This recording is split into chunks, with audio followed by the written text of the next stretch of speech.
الحمد لله رب العالمين والصلاة والسلام على سيد الأنبياء والمرسلين أما بعد فأعوذ بالله من الشيطان الرجيم بسم الله الرحمن الرحيم الصلاة والسلام عليك يا رسول الله وعلى آلك وأصحابك يا حبيب الله الصلاة والسلام عليك يا نبي الله وعلى آلك وأصحابك يا نور اللہ۔ پیارے اسلامی بھائیو، مسئلہ ہے کہ جب ہم کہیں جائیں تو سلام کریں یا کہیں سے واپس آئیں تو سلام کریں، لیکن ایک بندہ نماز ادا کر رہا ہے، ہمارے سامنے ہی موجود ہے، پھر اچانک نماز کے اختتام پر دونوں طرف منہ کر کے سلام کرتا ہے، السلام علیکم ورحمۃ اللہ کہتا ہے۔ کبھی اس پر غور کیا کہ ایسا کیوں ہے؟ حدیث مبارکہ میں ہے کہ اللہ عز و جل جس کی بھلائی چاہتا ہے اس کو دین میں غور و فکر کی دولت عطا فرماتا ہے۔ دینی مسائل میں ایک پل غور و فکر کرنا رات بھر کی نفلی عبادت سے افضل ہے، اور یہ بھی یاد رکھے کہ جس کو دین میں غور و فکر کرنے کی دولت مل گئی، اس کے دنیا کے تفکرات کم ہو جاتے ہیں۔ بعض اوقات کسی مسئلے پر ہم غور و فکر شروع کر دیتے ہیں تو جب اس کا حل نظر آتا ہے تو ایک ایسی خوشی نصیب ہوتی ہے جو انسان کو لاکھوں کروڑوں روپے حاصل کرنے سے بھی نہیں ملتی۔ اللہ عز و جل سے دعا ہے کہ ہم کو دین میں غور و فکر کرنے کی دولت نصیب فرمائے۔ تو ہمیں یہ بھی سوچنا چاہیے کہ نماز پڑھنے کے بعد ہم سلام کیوں کرتے ہیں۔ بہرحال ایک علامہ صاحب نے اس کی حکمت بتائی۔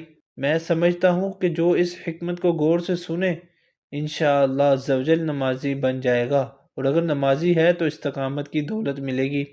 پیارے اسلامی بھائیو، اگر وقت کے صدر سے ملاقات کرنی ہو تو یہ کام ناممکن نظر آتا ہے، لیکن اگر کوئی ایسا بندہ مل جائے جو ملاقات کر کے آیا ہے تو اس سے ملاقات کا طریقہ پتہ چل جائے تو کام آسان ہو جاتا ہے۔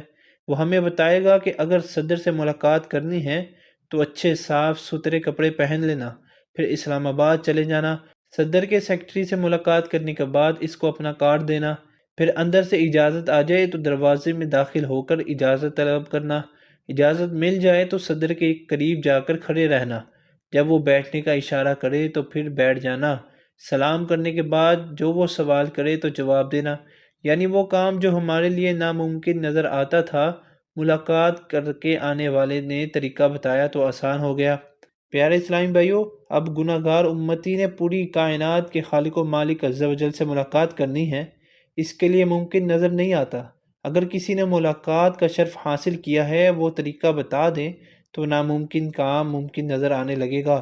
تو پوری کائنات میں ایک ہی ہستی ہے، وہ ہے اللہ عز و جل کا محبوب صلی اللہ تعالی علیہ وآلہ وسلم، جنہوں نے ارشاد فرمایا، اے میری امتیوں، گھبراؤ نہ، تمہیں ملاقات کا طریقہ بتاتا ہوں، اس لیے کہ میں ملاقات کا شرف حاصل کر کے آیا ہوں۔ پیارے آقا صلی اللہ تعالی علیہ وآلہ وسلم نے ارشاد فرمایا کہ اے میری امتی، پہلے اپنے بدن کو پاک کر لے، اپنے لباس اور جگہ کو بھی پاک و صاف کر لے، اپنی ستر کو ڈھانپ کر قبلے کی طرف منہ کر کے پھر یہ بھی معلوم کرے کہ وقت ملاقات یعنی جو نماز پڑھنا چاہتا ہے اس کا وقت بھی ہے یا نہیں۔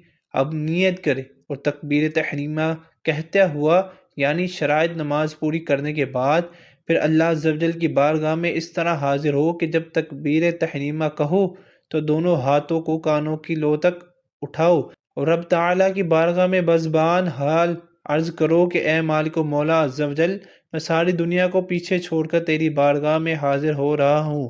پھر اللہ اکبر کہہ کر ہاتھ باندھ کر کھڑا ہو جا، پھر اللہ عز و جل کی حمد و ثنا بیان کرنا شروع کر دے۔ سبحانک اللہم و بحمدک و تبارک اسمک و تعالی جدک و لا الہ غیرک۔ ترجمہ: پاک ہے تو، اے اللہ، میں تیری حمد کرتا ہوں، تیرا نام برکت والا ہے اور تیری شان بہت بلند ہے اور تیرے سوا کوئی معبود نہیں۔ الحمدللہ رب العالمین الرحمن الرحیم مالک یوم الدین ایاک نعبد و ایاک نستعین۔ ترجمہ کنز ایمان: سب خوبیاں اللہ کو جو مالک سارے جہان والوں کا، بہت مہربان رحمت والا، روز جزا کا مالک، ہم تجھی کو پوجیں اور تجھی سے مدد چاہیں۔ اے میرے امتی، ہاتھ باندھ کر بس تو اللہ عز و جل کی حمد و ثنا کرتے ہی رہنا، پھر اللہ عز و جل تیری طرف توجہ فرمائے اور پوچھے اے بندے تو کیسے آیا ہے، کیا چاہتا ہے؟ فرمایا اے میری امتی اس وقت اللہ اکبر کہتے ہوئے رکوع میں چلے جانا اور پھر اس کی تسبیح ہی بیان کرتے چلے جانا۔ سبحان ربی العظیم ربنا لک الحمد۔ ترجمہ: پاک ہے میرا پروردگار عظمت والا، اے ہمارے رب میں بھی تیری حمد بیان کرتا ہوں، تو میری بھی سن لے۔ پھر رب تعالیٰ ارشاد فرمائے اے بندے کیا وجہ ہے کہ تو جھکتا ہی چلا جا رہا ہے، ذرا کھڑے ہو کر بتلا تو صحیح کیا چاہتا ہے۔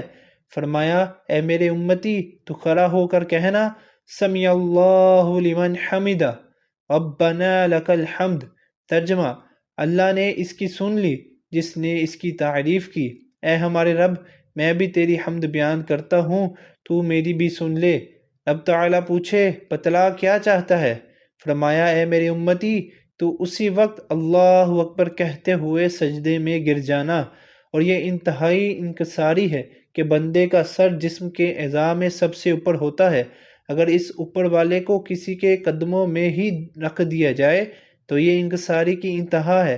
یہی وجہ ہے کہ اللہ تعالیٰ نے ارشاد فرمایا کہ میرا بندہ جب سجدے کی حالت میں ہوتا ہے تو میں اس کے قریب ہوتا ہوں، یعنی قرب کا اعلیٰ مقام حاصل ہوتا ہے۔ فرمایا اے میرے غلام تو سجدے میں گر کر اس کی تسبیح ہی بیان کرتے جانا، سبحان ربی الاعلی۔ ترجمہ: پاک ہے میرا پروردگار بہت بلند۔ پھر رب تعالیٰ مزید کرم نوازی فرمائے اور ارشاد فرمائے اے میرے بندے تو سر کو ہی جھکاتا جا رہا ہے، سر کو اٹھا اور بتلا کیا چاہتا ہے۔ فرمایا اے میرے امتی پھر تو دو جانوں بیٹھ جانا اور عرض کرنا التحیات للہ والصلوات والطیبات۔ ترجمہ: تمام قولی عبادتیں، تمام فعلی عبادتیں اور تمام مالی عبادتیں اللہ ہی کے لیے ہیں۔ ابھی تک بندہ خوف زدہ ہے، ڈر رہا ہے کہ میں بدکار سیاہکار پوری کائنات کے مالک کے حضور پیش ہوں، اتنے میں اگر وہ ہستی جس نے حاضری کا طریقہ بتایا وہ بھی جلوہ گر ہو جائیں تو حوصلہ بڑھ جاتا ہے اور خوف امن میں تبدیل ہو جاتا ہے۔ تو اتنے میں ہمارے آقا کریم صلی اللہ تعالیٰ علیہ وآلہ وسلم بھی جلوہ گر ہو جاتے ہیں، تو امتی اسی وقت پکار اٹھتا ہے السلام علیک ایہا النبی ورحمۃ اللہ وبرکاتہ، السلام علینا وعلی عباد اللہ الصالحین۔ ترجمہ: سلام ہو آپ پر اے نبی، اور اللہ کی رحمتیں اور برکتیں ہوں آپ پر، سلام ہو ہم پر اور اللہ عز و جل کے نیک بندوں پر۔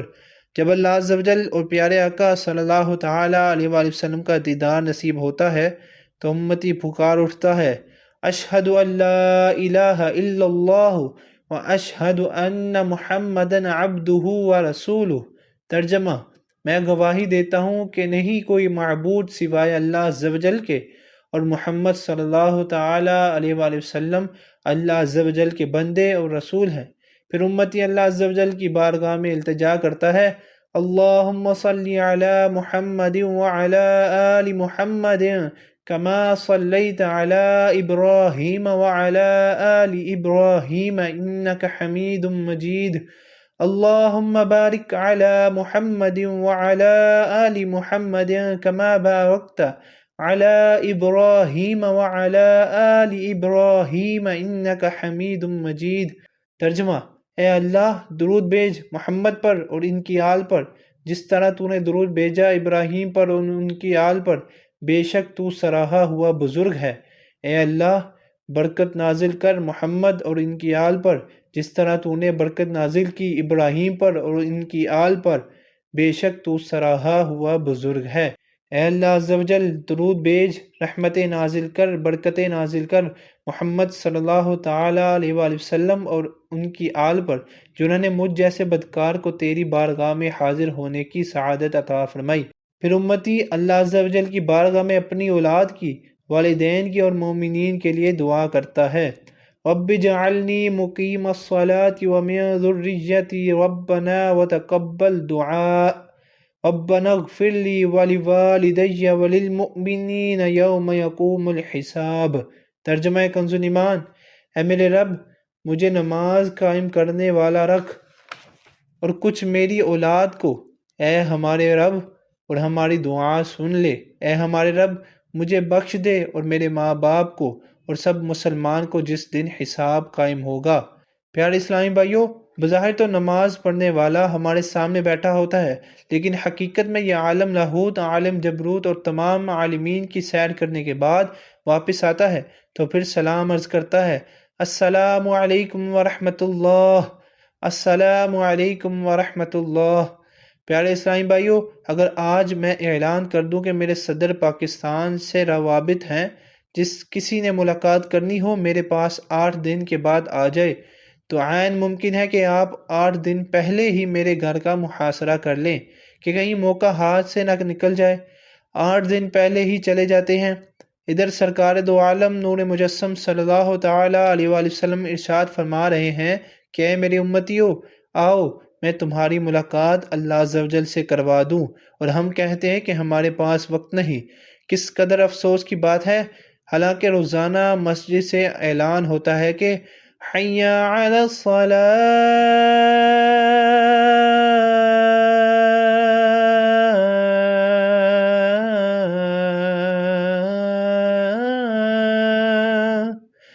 ترجمہ، آؤ نماز کی طرف، حی علی الفلاح،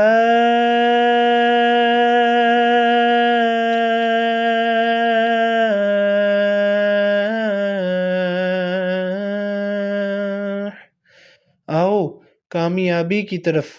بظاہر تو مؤذن پکار رہا ہے، لیکن حقیقت میں وہ اللہ عز و جل کا پیغام سنا رہا ہے، رب تعالیٰ کا پیغام ہے، آؤ نماز کے لیے، اور پھر تمہاری بلائی بھی اسی میں ہے۔